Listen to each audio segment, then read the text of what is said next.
Hi friends, Caitlin here with Sass and Stitch Crochet, and today I'll be walking you through a tutorial for the Rosebud Crossbody clutch. I chose this name for this design because I typically use it as a crossbody purse like you see in this video, but it is also the perfect size for a little clutch for a date night or a quick outing, so it can be also made into a clutch. But I absolutely love this purse. It fits my daily essentials, my phone, my wallet, my keys, and sometimes a snack like you see in this video. It is just the absolute perfect size, and the yarn that I used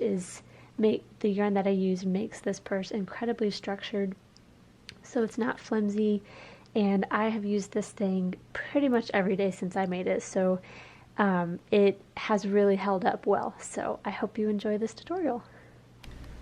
For this project, I am using Rewind Tape Yarn by Lion Brand, and you're going to need 2 skeins of this because we'll actually be crocheting with 2 strands held together.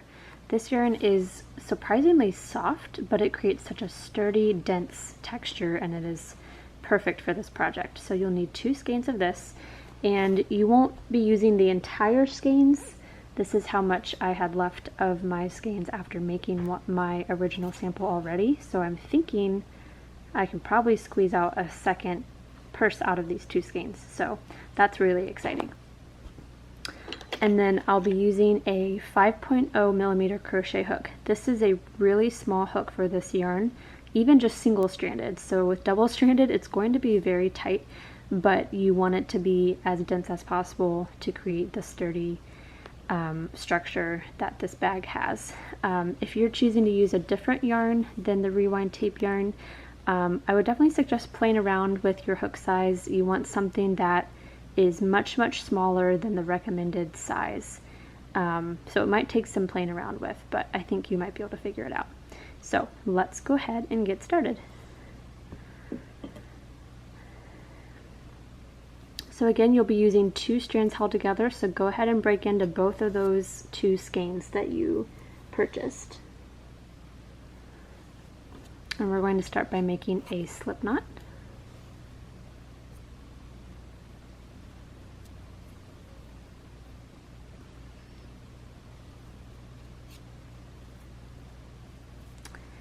And now we're going to chain 2. So yarn over, pull through for 1 chain, yarn over and pull through second chain, 2 chains. Then in the second chain from the hook, so this is the first chain from the hook, this is the second chain from the hook, we're going to single crochet,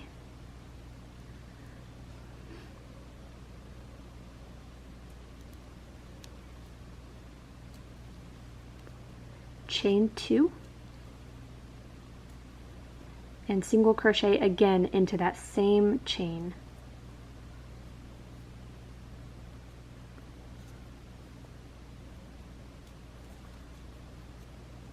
And you can readjust your slip knot if it got a little bit loose. Alright, now you're going to chain 1 and turn. Single crochet into that first stitch.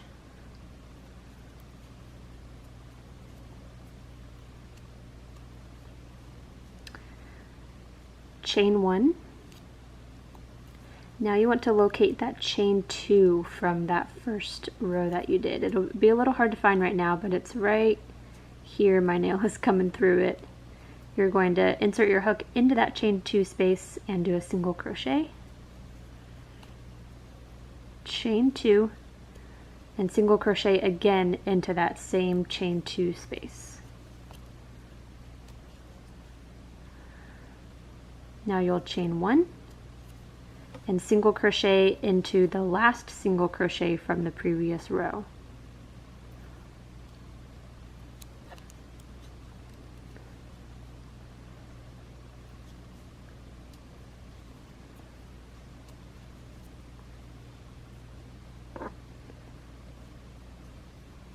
Alright, chain 1 and turn your work over. Single crochet into the first stitch, chain 1, single crochet into this chain 1 space from the previous round, chain 1. Next you'll have the chain 2 space, you'll single crochet, chain 2, single crochet into that same chain 2 space, chain 1, skip this single crochet and single crochet into the chain 1 space, chain 1, and single crochet into that last single crochet stitch at the end here.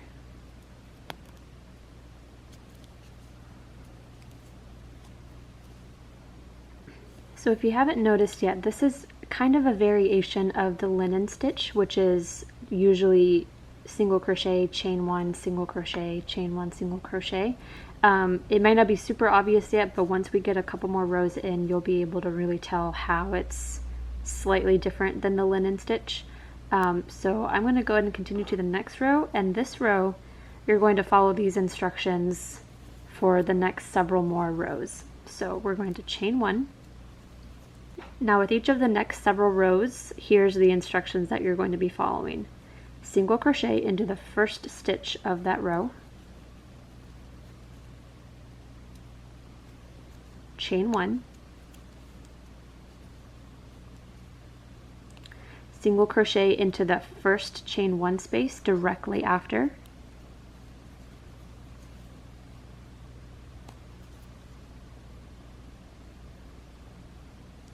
and now you will be chaining 1, skipping the next single crochet and single crocheting into the chain 1 space, and you'll repeat that as many times as you need to until you get to the chain 2 corner here. So as you can see, we're starting to form a straight line and we're growing up this way, so you'll always have that chain 2 corner at the top. So repeat that until you get to the chain 2 corner, and you'll single crochet, chain 2, single crochet in the chain 2 corner every single time. Then you'll chain 1, skip the next single crochet and single crochet into the next chain 1 space. You'll repeat that all the way down until you're left with just the last single crochet of the row, chain 1 and single crochet into the last row.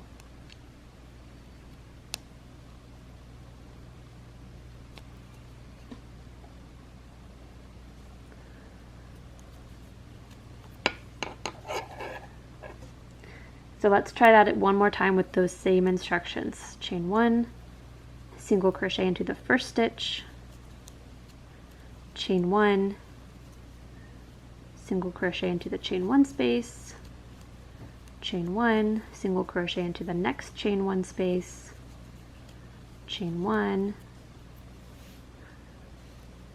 single crochet in the next chain 1 space, chain 1. Now we're at the corner. So we do single crochet, chain 2, single crochet. Now we're continuing down the other side, so we chain 1, single crochet, chain 1, single crochet, chain 1, single crochet, chain 1, and single crochet into that last stitch on the very end.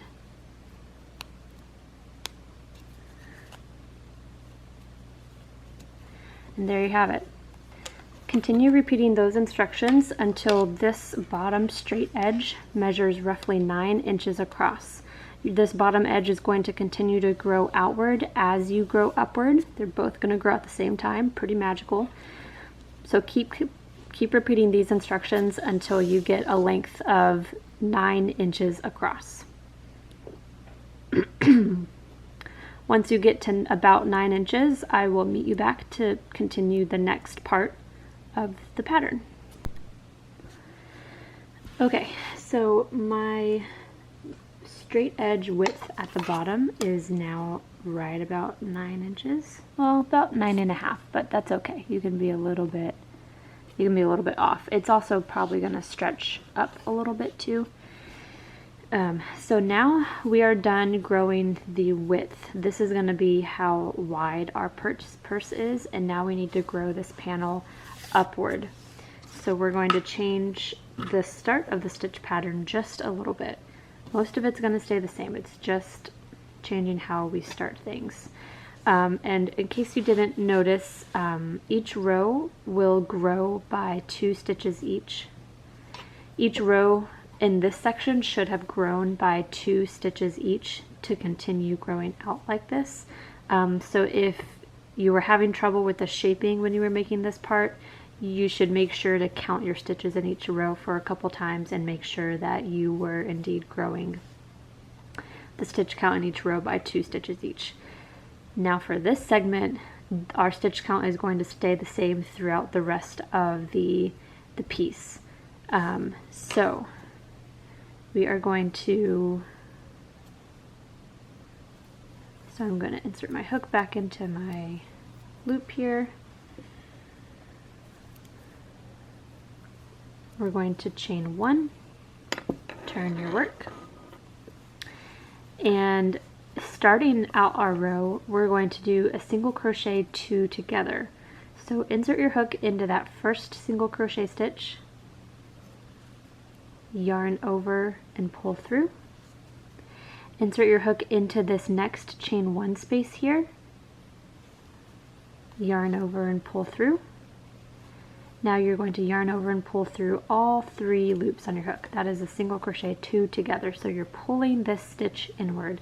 And what this is going to do now is this is going to allow us to get a nice straight edge going up the triangle here. Now you're going to continue as normal for the majority of the row. So you'll chain 1, single crochet in the chain 1 space, chain 1, single crochet in the chain 1 space. Keep doing that until you get to the corner, just as you've been doing all of the other rows. Alright, I'm right before the corner, so we're going to do the corner just the same way as normal. So single crochet, chain 2, single crochet, chain 1, single crochet in the chain 1 space, chain 1, single crochet in the chain 1 space. Continue this exact same thing down the row, and you'll do this until you're left with 1 chain 1 space and the last single crochet stitch from the previous round. So don't fill in those spots yet. Okay, so I have one chain 1 space left and 1 single crochet space left at the end. So I need to do my chain 1 here after my single crochet. Now you're going to do the single crochet 2 together again. So insert your hook into the chain 1 space, yarn over and pull through, insert your hook into the last single crochet on the end, yarn over and pull through all 3 stitches, chain 1 and turn.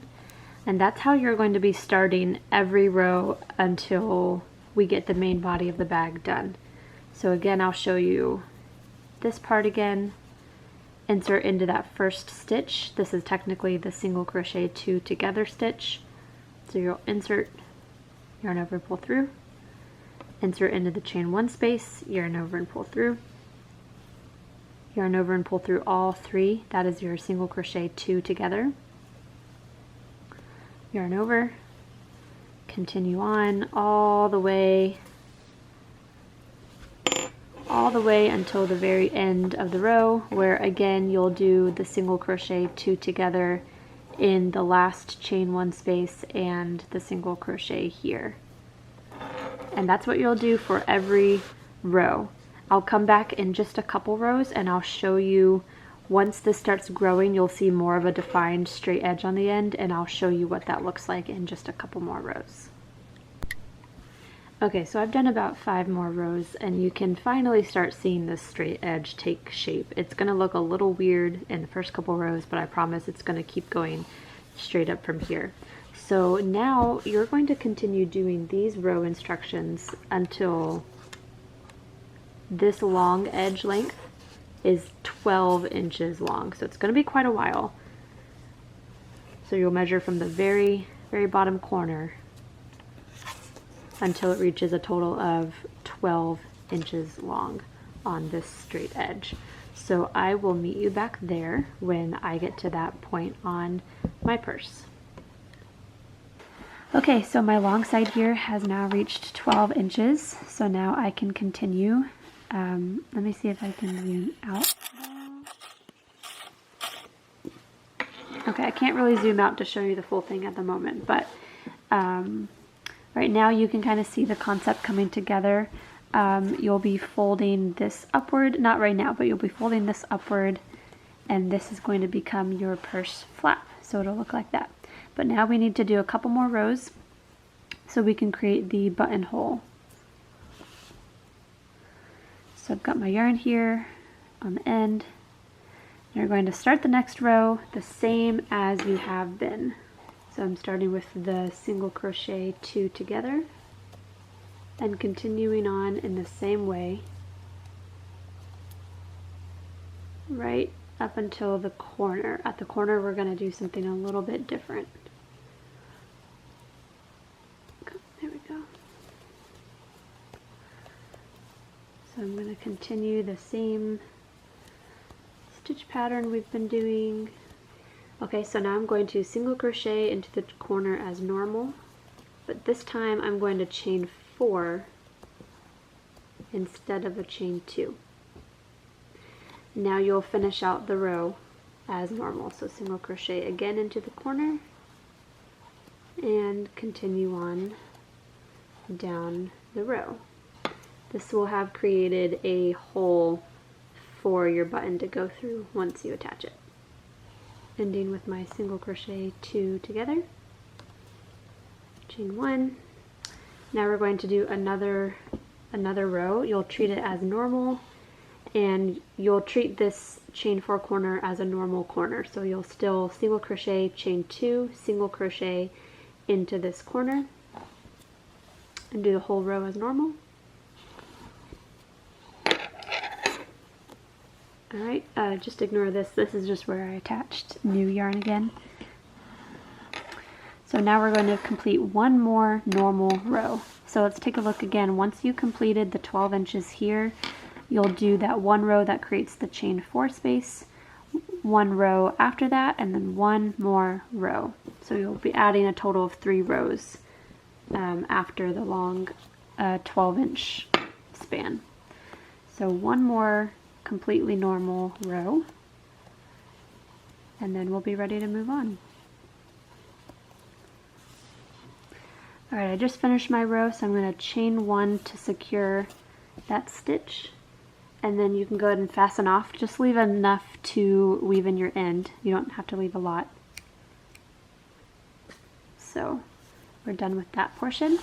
So right now, now that you've added those 3 extra rows, this length here should measure right around 13 inches. That should have added just about an extra inch. Doesn't have to be exactly 13 inches, but that's the normal growth you can expect. So yeah, mine's just slightly under 13 inches, but that's normal. So now we're going to sew our sides to form our purse shape. So you are going to take the bottom of your length here, and you're going to fold it up most of the way until you run out of this straight edge here, but not all the way up to the corner. You're going to fold it a little bit under. So for me, that means I have about 5.5 inches of this folded up portion, and this is going to leave right about 1.5 to 2 inches of this straight edge left. So that's kind of what you want to look for. You want to fold it up so that when this folds over, it's got enough space to bend completely down. You can see your buttonhole there.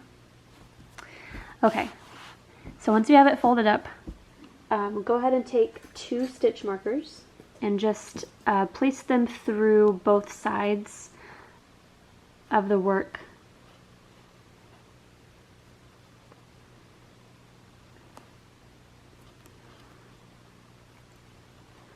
If you can get it through the yarn. So put one on each side just so you don't lose that fold that you've created, and it keeps it all together.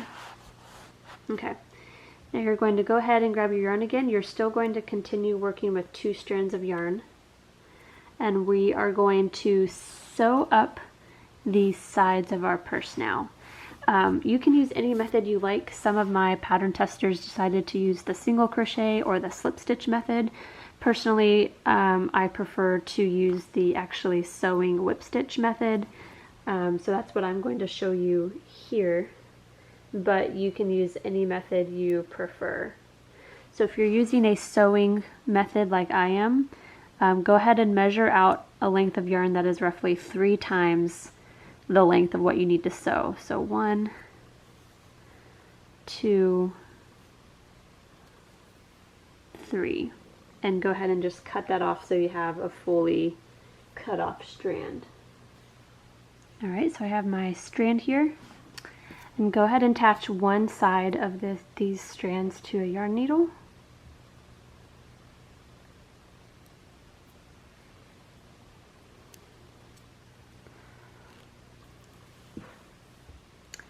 And personally, I like to start on the bottom. It doesn't matter if you start on the top or the bottom. This is just what I like to do. So go ahead and insert your yarn needle through both sides of the panel here, and just start by making a slip knot. There's no right or wrong side of this work, so personally, once I sew these together, I'm going to flip it inside out so that this knot is on the inside.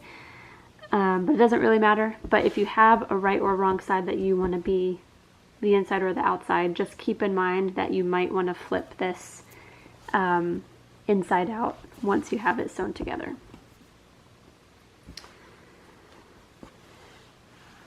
Okay, so I'm looking at my side here, and I'm just going to pick a spot to insert my yarn needle from the outside to the inside, just through one of the sides, and pull all the way through.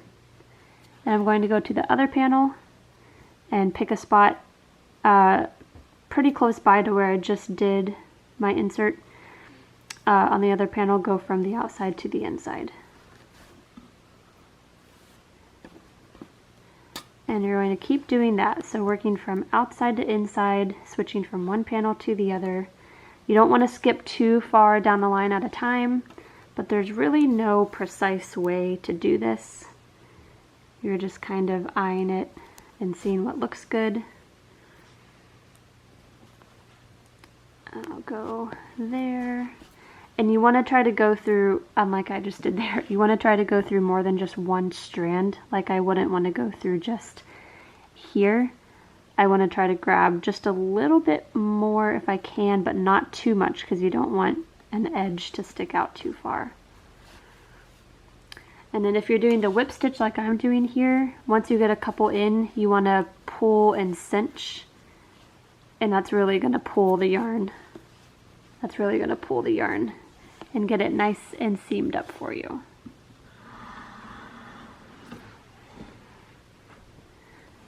Sorry, there's a skylight where I'm working, and at this time of the day it's shining right where I like to set up my table, so sorry about the light situation. So you're going to keep doing that, going from one side to the other, all the way up until you get to the stitch marker and this spot here is nicely secured to each other.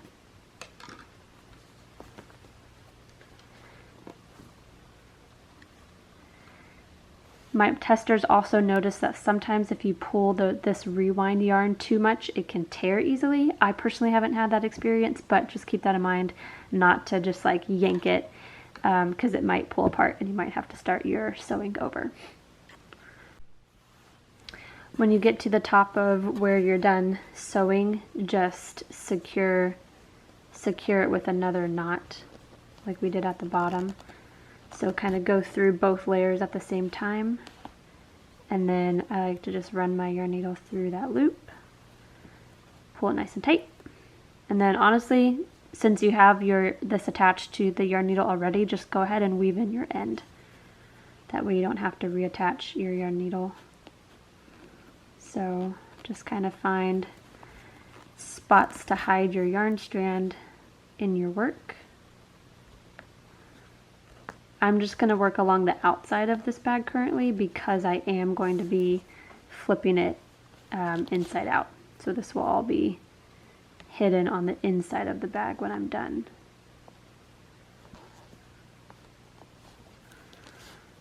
And that's secure enough for me. I'm pretty lazy with weaving in my ends. Okay, so you're going to repeat these same instructions for the other side, and like I said, when you're done, you can see if it makes a difference to you, if you like the look of the seam on the outside, or if you think it looks better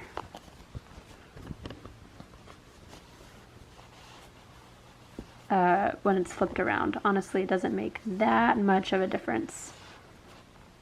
But that can be your personal preference. Okay, so go ahead and repeat the same exact thing for the other side. So you have your purse fully seamed together. And then we're going to work on making the strap. So I'm just going to go ahead and get into that. Since I showed you how to do this, I'll save this for myself in a minute. But we'll go ahead and work on the strap. So the strap is made in 2 sections. First, we make a really long chain, or the length that you want your strap to be. And then once you make and secure your chain to the purse, we're going to add kind of this fishtail effect. Now this is optional. Personally, I think it adds some really pretty texture and it's really unique. I think I made it up myself. Speaking cautiously, don't take my word for that. And I think it also just adds a little bit more structure to the chain. The chain could get just really stretched out if you don't add this extra step to it. So I'll leave that up to you, but I'll give you all the information to make that decision yourself. So we're going to start with a slip knot.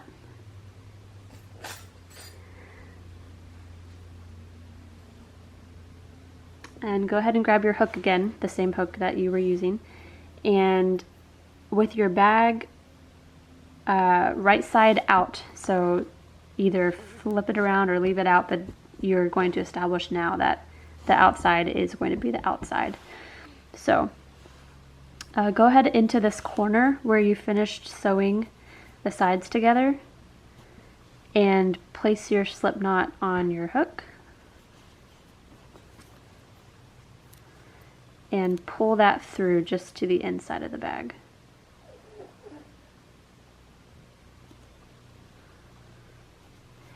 And from here, just simply start chaining. I'm not going to chain the entire strap length just for the purpose of this tutorial video, but you're going to chain until you're happy with the length of the strap. So as you go, kind of try it on. I'll show you what to do to attach it to the other side. But you're just going to keep making chains. You don't want to make them too loose, but not too tight. Just chain as you would normally chain. I guess mine are maybe slightly tighter than normal.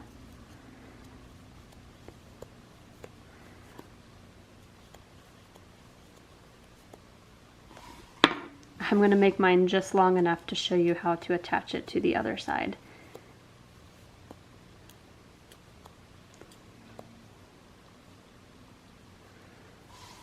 Okay, that's long enough.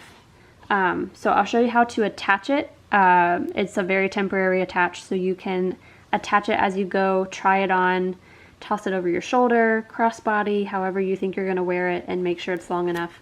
If it's not long enough or too long, you can always just unattach it super quick and take away or add more chains. So when you get to the other side, it's going to be pretty straightforward. Take your hook out of your chain,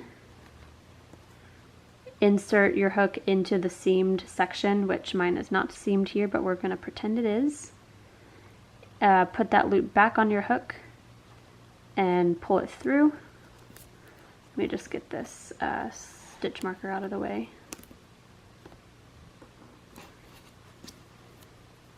Pull it through and secure it with another chain. And then you'll fasten off and weave in the end just as normal. But from here, you can go ahead and pause here, try on your strap, see if you like it, and then it's easy to just take this out and adjust the chain to whatever you need it to be. So make your chain as long as you want it. Go ahead and fasten it. You can weave in the ends, do all that kind of stuff so it's attached from both sides, and then we'll go ahead and make the fishtail effect. Again, I'm not going to attach mine because I didn't make mine very long, and I'm going to do that off camera. I'm just going to leave mine unattached for now, but you can go ahead and attach yours to the other side. I'm going to cut off this part, and just for myself personally here, just secure my loop. Okay, so now you can go ahead and start doing the second part, which is, I call it the fishtail effect. If these tails are bothering you, you can go ahead and weave them in just so they're out of your visual window. That's up to you. So now we're going to create the fishtail effect, which is, it's a weaving effect. So what you need to do is measure the length of your chain, your strap chain, and you need a length of yarn that is 4 times the length of your chain. So I'm just going to put mine here and measure like this. So that's 1 length, 2 lengths, 4 lengths. Go ahead and cut it off of your yarn ball because we'll be using our yarn needle to weave onto the chain.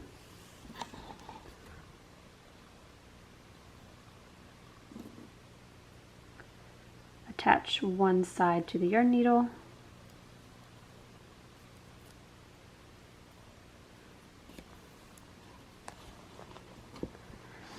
Okay, so you're going to locate the first chain on your strap. For me, this is right here. And you see how I'm looking at the top view of the chain so you can see the V's as they're going down. You want to be able to make sure you're looking at it where you can see both sides of your chains. So I'm going to start, it doesn't matter what side you start on, left or right, I'm just going to start on the left. You're going to start by inserting your yarn needle just into that one side of the first chain. So I'm going to go from under and up, just into that one side, and pull all the way until you just have a little tail left. This is going to be woven in. You can secure it to the purse with a knot if you want, but once you get a couple more through, this will be fine to leave until the end. So just leave a little bit that you can weave in when you're done. Okay, so I went through one side of that first chain. Now I'm going to go through the other side of my first chain. So that was the left side.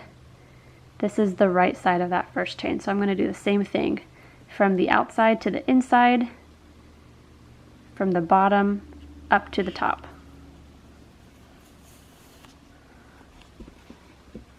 I'm going to pull through. Now you don't want to pull it all the way tight. You want to leave it a little bit loose and kind of fluffy. You'll see more over time. Here's the strap on my finished purse, and you'll see what the effect is going to look like. It's going to be this kind of like a fishtail braid is what it reminds me of. You want to keep it loose so it stays kind of fluffy like this. And because this rewind yarn is flat, it's going to bend and lay differently every time you pull it in. So sometimes your strap might look a little wonky like this part, Other times it might look really lush like this part. And I think that's just part of the beauty of this method that I'm doing. I think it just creates a really fun, unique texture. So anyways, we're going to continue. So we just did both the left and the right side of the first chain. And honestly, that's what you're going to keep doing the entire time. So now I'm going to locate the second chain. This was the first chain, this is the second chain, left and right side. Start with the left from bottom to top.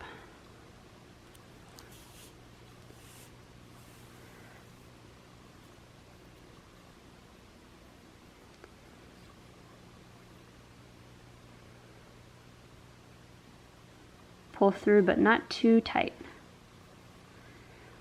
Now move it over so you can see the right side of that chain. It might be a little covered, but it's there. Just don't forget it, because it might be easy to miss and kind of zigzag up without getting both sides of each chain.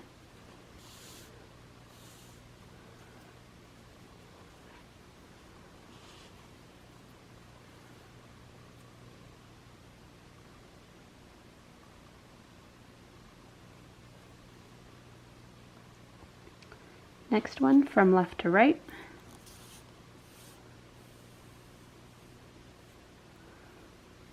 Pulling just gently and moving it over to find that other side right here.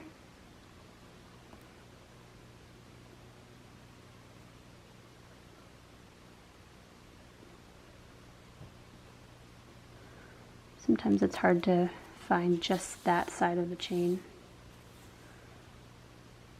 You're going to keep doing that. Sometimes when you pull, the strands won't pull equally, so just kind of find which one you need to pull more of to get it to even out. And you can start to see this fishtail effect come together here.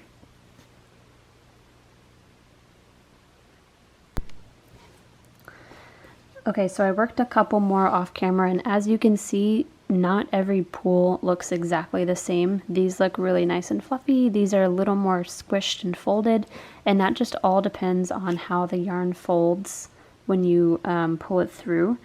So it's okay that it looks a little bit different in certain areas, but I think it just creates such a like chunky braided effect that just I've never personally come across a strap that looks like this, so I love it. You're more than welcome to do something different or just do the chain.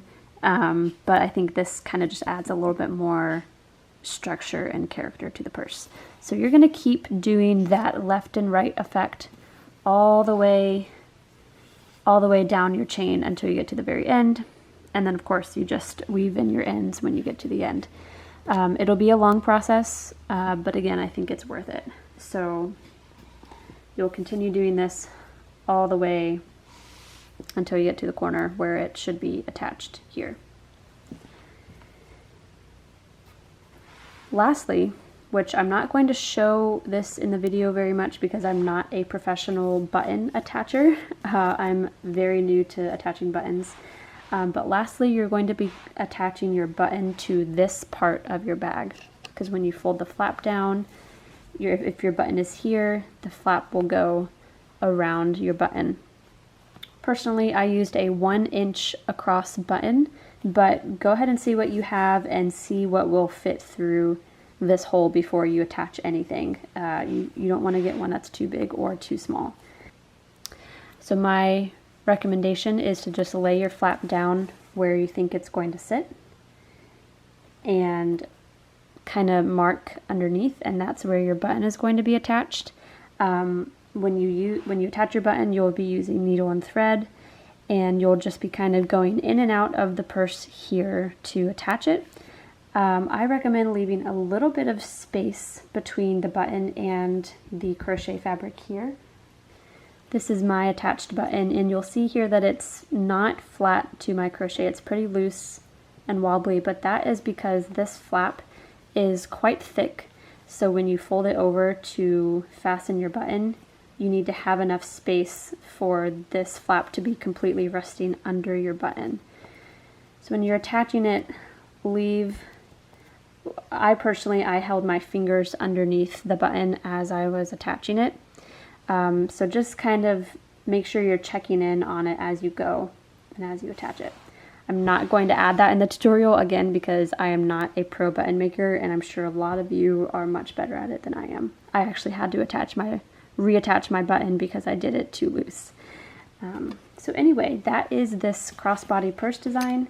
I hope you enjoyed it. This is one of my favorites. I take this bag everywhere with me. I think I've used it every day since I've made it because it just perfectly fits my phone, my keys, my wallet, and maybe a snack sometimes. I love it. So let me know what you thought of this tutorial. I would love to hear your thoughts about it, and if you made it, I would love to see photos of it. You can tag me in my social media, which is all linked in the description box here. So thank you so much, and have a good day.